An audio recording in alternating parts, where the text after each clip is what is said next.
All right, welcome back to another live episode of the relationship series. My name is Gina Spataro, and this is my brother, Sam Spataro.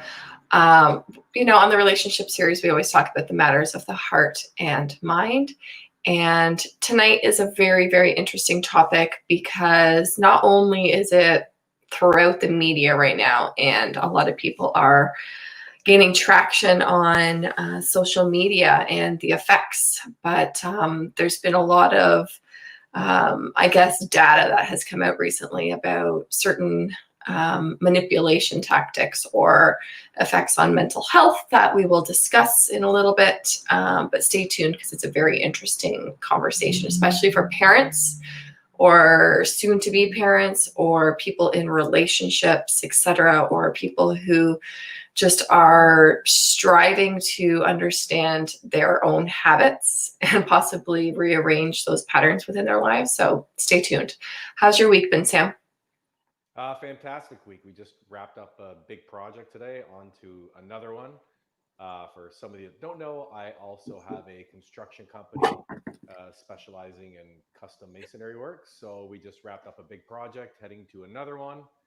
And that's pretty exciting. Other than that, just really immersing myself in, obviously, the social dilemma is the kind of brought us on to this topic tonight. And there was a lot of insight that was really expelled in that documentary because it wasn't just coming from people that were making their own ideologies Right, about social media. It was actually people who are involved in it. right. So just really immersed myself in it to kind of get a little bit more engaged, and Yeah. really excited about the topic tonight. Excited to do this with you. Kids are great. Um, Wife is fantastic, and we got warm weather today, so I think Beautiful. we're good for the next 10, 12 days. So it was nice. We went for a nice bike ride tonight after Yeah. dinner. And how about you, G? How's the week so far? It's been honestly so good. Definitely checked off a lot of things on my list of things to do, which I find for me, I have to have it written down. I'm a visual person where it's like, okay, it's great to be in my phone and get alerts here and there, but I need to have an agenda with what I need to accomplish within the week and check it off myself. So I did a lot of that. And yeah, like you, like enjoy today, enjoyed my kids outside a lot of the time, just getting them engaged. And, there's so much problem solving and stuff that comes out of that. So I try and give them that opportunity. It's funny, one of my kids came to me and said, oh, so and so did this, blah, blah, blah, but, they're not doing it anymore. And it's like, so you fixed the problem? And they're like, yeah. And I'm like, okay, great. go back to what you were doing. It's like, it's funny. Kids are just so funny sometimes, and we condition them to, seek, parental or their elders' advice for every, moment. But they are capable of problem solving. They really are. Sometimes you just got to give them that leeway. But it was very interesting. But anyway, yeah, enjoyed the weather. It's honestly been so beautiful here. We know it's coming to an end shortly. So just enjoying it. But yes, let's hop right into the social dilemma. So this is a documentary that was on Netflix. And I mean, it went off the charts the very first, I would say, couple days that it was even released. I think it was one of the most watched documentaries on Netflix, and rightfully so. 38 million views in 30 days. 38 million views. Yeah, your volume's still really low, Sam. Is that Yeah, crap? maybe unplug it. I don't know. How about now? No, it's a little low. Yeah, it's still, Yeah. Anyway, but yes, so it did have a lot of views, and the traction has just been inclining. However, I think that it hasn't stopped people from their habits. It's made them aware. I don't think it's stopped people entirely from their habits. And that's where the addiction comes in. That's where the manipulation comes in. That's where the self-control and the need for gratification comes in. Okay, so the first thing let's talk about is manipulation. Okay, so whatever platform you're on, whether it be Facebook, Instagram, TikTok, and plenty of others, Snapchat, etc. You're not just a user. You are a user that is being engaged by the creators intentionally. They are sending you notifications. It's almost like a bribe to engage more. It's almost a bribe to get that instant gratification a little bit more. And it's a subconscious thing, right? People don't realize it's happening. But, within this documentary, they blatantly describe how manipulative the creators or the people who are organizing these apps have on the users. And if your mind isn't formed or developed enough, matured enough, it can have vast effects on your mentality and your upbringing. And I don't know about you, Sam, but after watching that, do you feel like you've been manipulated a little bit with some of these social media apps that we use? We all use them. You know what I mean? So I don't know how you feel about that. So I want to talk in the context of relationships because this is the whole purpose of our videos, and so I'd like to tie in key things at the social. Can you hear me better now? No, it's still low. Maybe unplug your earphones. Yeah, I can hear you. All right, hold on. Let me just zoom this up here. All right, so manipulation, right? So how does social media manipulate us? And so in the context of relationships, it's what does social media do for you that your relationship isn't providing for you?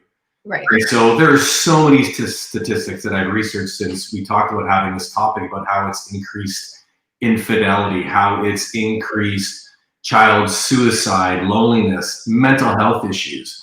And what's happening is it starts out with something very fun and pleasurable, and then it can turn into something that's very addictive because it's literally the essence of everything that we crave within that dopamine. Right. We're all seeking and providing, right? So I think the manipulative part is, we really need to be conscious of, what our intention is with social media. And I can tell you, I've been manipulated 1,000 times over. We can call it manipulation, addictive, whatever you want to call it. And I don't know if you've ever been caught in this where you're on your phone and you're scrolling and you're like, you know what, that's it, I'm done.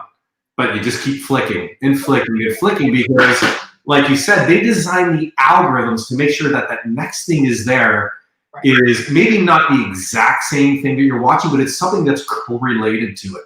Mm-hmm. So for me, when it comes to relationships, the manipulation it's the manipulation of your emotions. Like, what can they provide you that they know that you're searching for that might be in the context of a relationship that you might get on their platform they're not getting in real life. Yeah, and you have to, once you realize it, it's very hard for kids to understand this. That's why adults have to set those boundaries. And as an adult, you have to set those boundaries for yourself, right? So for me, I put a timer on, right? So it's like, it notifies me once I've reached that limit. So it's like 15 minutes a day for Instagram. And once I've reached that, it like alerts me, right? So it's like, okay, I know that I need to slow down. You know what I mean? But the thing is, like you said, it almost becomes like a fixation on who's going to message me next? Who's going to like this next? What am I going to see next? Oh, this is my interest, other people are interested in the same thing, and it's a snowball effect. That's what it is. And the creators understand that, and the need for the disengagement, especially in this COVID time where it's like you really can't see people face to face. So your interaction is with the screen, right? And it's your way to stay connected with people. However, you're losing the ability to have that face to face interaction or that, intimate connection with someone that is in front of you. A huge thing too is, yes, it hinders relationships because with the manipulation part, your device is surrounded around a conversation. How many times do you go out to eat and you see couples on their phones together? All the time, all the time.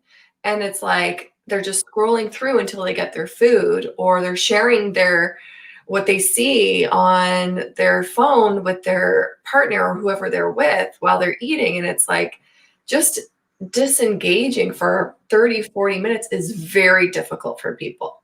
Very, very difficult. And especially, it's a generational thing too, I think too, where the young generation is getting sucked into this more and more and more.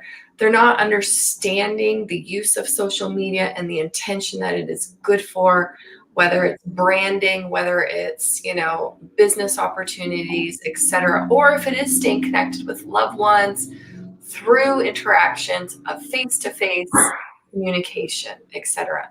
But to exploit young girls or boys at an early age just to get likes and approval has a lot of effects. And the first one, like you touched upon, I think we'll get into, is the mental health issue.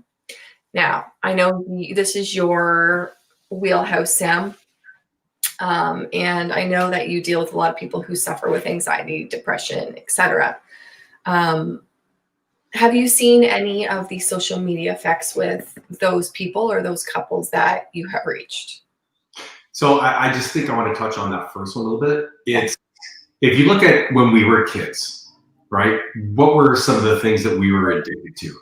I mean, when we could have it, maybe some candy, junk food, but the TV.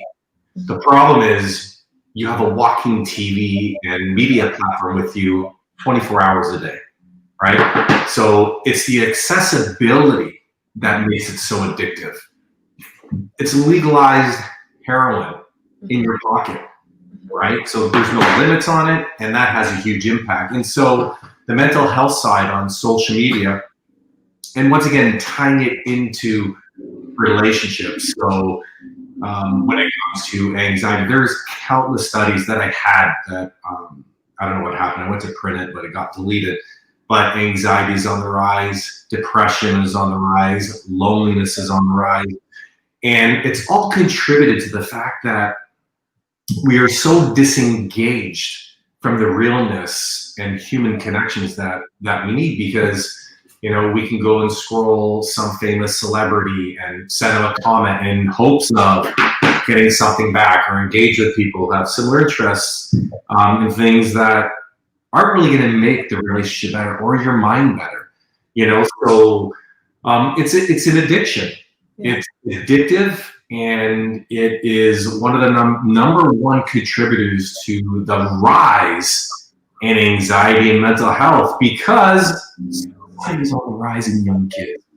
Yeah. Because of cyberbullying. And I can't tell you countless how many times I've seen on Facebook where a friend of mine will post something about something political, their political views, something, and someone else will go chime in shaming them, which I'm just kind of like, this would never happen if we were in real life. You would never talk to this person the way you're talking to them, but all of a sudden you're on social media and you've got a big set of balls now, and you're not afraid to go on there and shame them and ridicule them and maybe, have them lose their reputation. And this has countless effects on people's mental health, because now that creates a perception of how people will perceive me, receive me. And once again, it comes down to those human needs of being accepted, wanted, the fear of being judged, and the ultimate fear of not being loved. And with social media being so prominent and us being so conscious of everything that we do because it's displayed on here, it's no wonder that mental health is on the rise. Right. And in relationships, like, social media has a very big impact on the amount of people that cheat, and also divorce and suicide today. 100%. Because the relationship dynamic is just completely shifted. You no longer need to communicate to your partner. You can hide in your washroom. Mm-hmm. You can go for a walk, and here's your cue to get your dopamine shot, which, when it comes to mental health, it could be your anxiety pills, your antidepressants, whatever it might be. This is just another remedy that isn't a cure. Right. Yeah. And you know what I have to comment on too with the mental health issue is it's distorting reality, right? So I want to talk about little girls for a moment, because we also know that they're the most impacted by this. You know, and it's, parents, be aware, like, okay, yes, it's really cute when they use those filters and take photos of themselves and whatever. But what's happening is they're distorting their reality of what is real. They're placing an image on what isn't really in front of them. They're trying to be something that they are not. And it's just like these filters adults use as well, where it's like they enlarge their breasts, they, you know, increase their bum size, or they'll shrink their waist, or boy or men where it increases your chest size, or, you know, it shrinks where there's some, you know, fat that they might have. It's happening earlier and earlier and earlier, and you have to be aware. It looks cute. It seems harmless, but it's not, because what happens is it's just a layer upon layer of what is to come. And parents need to be aware. It's like, oh, there's no harm in, you know, having them on this or that. They're not mentally ready. They are immature, and you have to see these cues. If they're acting like they're 20 in an 11 or like 10-year-old body, 9-year-old body, 11-year-old body, 12-year-old body, what is the age that they're saying now that they're ready for it? Maybe grade 9, I think, maybe not even. To add to that, I don't mean to cut you off. Yeah. To put it into perspective for people who don't know when the right age is, I can tell you a lot of these people that start these social media platforms, whether it's their nannies or whoever are watching your kid, there is a no policy to having any social media until you're in their early teen years. Yeah. If that tells you anything about what they know, the effects that social media has on the development of their brains. Right. And I had that as our last topic, where you're right. Like, the creators don't even allow their children to use these applications. And that tells you something, because they know the addiction. They know that they lose their sense of reality. They know that it's creating laziness. They know that it's creating friction between, you know, parental role and, you know, child interaction. They know that it's a babysitter. So that's why parents allow it. They know that. And what they don't want is that to happen to their loved ones. So be aware, be very, very aware. And I think the next thing, yes, was relationships, to talk about it, because I wanted to pinpoint also, you said a lot of really key factors here. One being, you can hide behind the screen, and no one knows what you're doing but you. There's a lot of deceit. There's a lot of fakeness. There's a lot of, you know, I guess, like you said, infidelity that's happening. And it's on the rise because, one, no one knows but you. No one knows but you. And you are getting that dopamine fix. And what happens is you're being untrue to you and the person that you are involved with. And like Sam said, divorces will be on the rise due to it, because what's happening is, back in the day, they married one person. It's like, okay, well, we need to make it work. And now it's like, oh, well, if it doesn't work with you, here's my phone, and I'm so accessible to so many other people where it doesn't even matter. And I don't know about you, but I see that on the rise, where it's like, you know, I know someone recently who was chatting with someone, and they were getting a high on the feeling that they were getting from this person.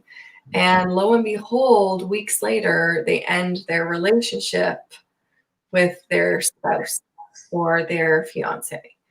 And it just goes to show you where, you know, once you get that high of like, oh, this is what it should feel like again, that honeymoon phase, the distortion of reality actually sets in even further as an adult. But I just want to share that little tidbit with relationships. Is there anything else you want to add before we move on? Well, yeah, I think there's a couple of key things. And, you know, if we look at it from, you know, the human need level, I mean, there's big, I mean, especially people, I wouldn't say new people. I mean, probably, you know, a couple of years in, people have been married for 10, 20 years that are now on social media, but it's that need for significance. It's so easy, right, for you to post something that you really have a significant interest in, and your spouse really doesn't give a shit or show any interest or maybe ridicules you because, you know, it's not something that they care about anymore, but yet you're on social media, superstar, right? So, I mean, it's really just a need fix, right? And it also does make it so much easier. I mean, I think we're really in times where, I mean, not only are human behavior changing, but whole principles of how relationships operate. I think it almost needs to be rewritten for the world we live in today with social media having such a big impact. You know, what are the new rules today? What are the new laws? What are the new foundations that we need to have in order to, you know, make way for the 2020 2.0 version of what relationships are supposed to be like? Like, you know, is it going to be acceptable and tolerated and just something that will be the norm that people do this? Yeah. Where the old modern version, you never would even think about doing the things that we're all doing today. Right. And I think in some shape or form, we're all guilty of something that our grandparents would say would be crossing the line. But today is just such a norm. Yeah. Right. So I think when it comes to social media and relationships, you know, like the laws of, you know, the 10 commandments or the laws of life or the certain things you don't do in relationships. I mean, you really need to say to yourself in the relationship, you know, what are, just like anything, you know, what are the things that are okay and where are we going to be crossing the line? But, you know, you really have to reevaluate on like a quarterly, yearly, like consistent basis, right? Because things are always changing, especially with COVID and economies shutting down and businesses changing and people losing their jobs and who's going to win the election? What does that look like? What does the impact have, right? So there's so many things being thrown at us today because it's in our face constantly that if your partner can't fulfill that need, somebody will be able to. Yeah, 100%. And to end, you know, on, I think it would be a great idea to maybe give support to parents who are finding their children. I mean, if you watched the documentary, obviously they were acting, but it is very close to reality of what to expect when a child is engaged in social media. You know, where they locked the phones in that container and the girl just had to have it and she opened it, she cracked it open, you know. But the mentality is not mature enough for a lot of the children that are engaged in these devices or in these applications. They're given these devices very, very early on to, you know, coax them while they eat or to, you know, get them calm before bed or, you know, I get it. But what they don't realize is that they're setting them up for this routine, this pattern in their life that they need something to occupy them instead of a different outlet that is positive. But I think what would be amazing is if we can give some advice or some signs where you should be aware if your child is exposed to potential mental health issues or, you know, addictions, right? Is there anything you want to share? Well, since I'm a father of three. Yeah. And none of your children have iPads. Like, and what's your eldest? Your eldest is almost 10. Almost 10.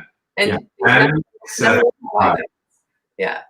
However, I mean, the effect it will have on the children is totally dependent on the parents. Absolutely, 100%. So that is a huge one. And the role you play on how much they can access it, what they are allowed to access, and what are the rules. Yeah. Right? Children need, you know, it's funny. I was talking to my partner today about this and I said, you know, you need a marriage, you know, a license to get married. You know, you should not be allowed to have children until you take a course or make sign some declaration that says I'm going to be responsible for A, B, C, D, and E. And if I don't, here's what the consequences are that I'm ready to face. 100%. It should just be that a privilege. Having children is sorry. It's not a right. Having children is a privilege, right? And so what I think is when it comes to children, and especially in today's society where we are so busy, it's very important to set limits on how much time they can have on it, when they can have it, and to whom they are allowed to have it with. With our kids, we have Kids Messenger, which my daughter goes on. She also does go on Snapchat, but we have talked about that, about maybe it not being such a great platform to be on for a lot of the negative reasons, which are a lot of teen bullying. Do you want to add to some of those things because you're a lot more educated about? Yeah. So I obviously that I'm a teacher, and I dealt with some intermediate student girls who were struggling a few years ago, and obviously a core denominator for the problems was social media, and a huge one was Snapchat. So some things to really be aware of are, first and foremost, anybody out there can pretend to be somebody else. They can have these sock puppet accounts. And there's a lot of predators out there that really prey on little girls. So like the trafficking that's happening, right? Where it's like, oh, meet me here, or tell your parents that you have to go here, or, it's like, hey, we're interested in the same thing. Oh my gosh. Like, they lure these little girls in because they're so naive, and they're just so willing and open to receive attention. So parents aren't aware that, these disguised people are actually either older men, much older men, luring little girls in. And not only that, whatever you put on Snapchat or any of these platforms, a lot of it can't be erased. Okay. So they're holding on to information. And what happened, these kids are getting smarter too, where it's like they're using code language so that their parents don't know what they're talking about. So we as teachers had to decode some of the issues that were happening because parents were taking snap photos of what was being sent back and forth, the bullying. And, a lot of it is racial slurs, perceptions of certain groups. But girls are highly affected. And I can't tell you the amount of mental health issues that we were dealing with just a small group. And not only that, it's losing the perception of that face-to-face interaction where it's like, oh, let's be a keyboard warrior here and hide behind the screen and not be able to hash it out person to person, face-to-face. So they're getting this inflated sense of, importance or, hierarchy, when really in reality, they're hiding behind something because they're just as scared. But girls, it's not safe for girls right now. Boys, it's a little different. They're more into like gaming and like that kind of stuff. They couldn't have been bothered with this kind of stuff. But what you do have to understand too with boys is they know that validation is very important to girls. And I've also encountered girls where they're starting at a very young age to send provocative pictures to these boys that are asking. Because they're thinking, oh, well, it's just going to disappear in 2 seconds once I send it, because that's what Snapchat does. But no, you can take screenshots, and then what happens is it's the snowball effect again. You send it to people, it gets out there, and it can't be erased. And one thing you need to understand is that this history is being created so young, and it's going to be part of who they are as they grow up. And it's going to be part of their identity in their peer groups. They'll be known as this for a very long time. You have to understand the influence amongst adolescents and the social pressures without phones alone is very high. So be very, very aware, parents, honestly. Get engaged, understand it, monitor it. Yes, you can put restrictions on phones. You can put parental apps on phones, but definitely have those conversations with them. But yeah, I'm not for it. If there's one key thing that I want to add that we do often is have an open line of communication and communicate often. There's so many times where my daughter will be on social media. I'm like, hey, how's things going? You know, who are you talking to? Is everything good? Is there anybody that you don't know that's been trying to, you know, talk to you? Are you good? Any questions? You know, like if that ever happens, you know, like please, like let me know. I don't mind you doing this, but there also has to be that respect and trust that I'm trusting you to do this. But if it ever gets to the point where someone's contacting you, maybe saying something, then I need to trust that you won't hesitate to come to me. Are we clear about that? Okay, great. But with kids, you can't just expect it. No. You have to constantly communicate and remind and immerse yourself in it. It's like, you know, asking your kids to clean up after themselves. Mm-hmm. It's that constant reminder of being engaged and knowing that your job as a parent is to help them learn, build them and give them the skills that they're going to need. And it doesn't just happen once, nor have that expectation, right? Be engaged, ask questions, and make it a very positive connection between yourselves. And another thing that I would do, because I'm far from, you know, very educated and literate when it comes to this stuff, is go on YouTube and, you know, research, you know, some, you know, what is acceptable for kids with social media. As a parent, what should I do? What are the do's and what are the do nots with social media? There's so much information out there that is free, that will have profound impacts on not only their lives, but the relationship that you guys have. You know, and it's very important that your kids know that they are allowed to do it, but it's also important they know that if there's something that just doesn't seem right, they got to come to you, and you will be understanding, empathetic, and try to be able to resolve them, not punish them. And I think that's the whole key thing, you know, is kids have that fear of going to the parent and that fear of, you know, being shamed or ridiculed, or will this be taken away from me? So if you eliminate all those fear thoughts by really establishing a fine line of, you know, what that social media does, and what it means between the both of you, then you're really setting up a relationship for success, you know, and you know, your boy, your son or daughter to, you know, go along with you and learn and grow. What would you do? Let's just play devil's advocate here. If your child was addicted to it at a very young age, and you just became privy of all this information, what would you do? Well, I think it would be a collaboration of, you know, new behaviors, change in habits, and, you know, I mean, you have to be a really uninvolved parent to not see little clues that pile up along the way to kind of say, okay, you know, here's some red flags. We need to have a conversation about this. I don't think it's something that takes a year to discover. No. You know what I mean? If they're in their, you know, you know, if you know that they're allowed 30 minutes a day, they use up to 30 minutes, and all of a sudden they've disappeared, and then they're washing with the water running, and they got the phone in there, or if they're in the basement hiding behind an old couch and they're playing, like, okay, now you have to set the parameters for change and show them that there's going to be consequences for over abusing it. But I see it all the time. You know, parents play this false engagement today.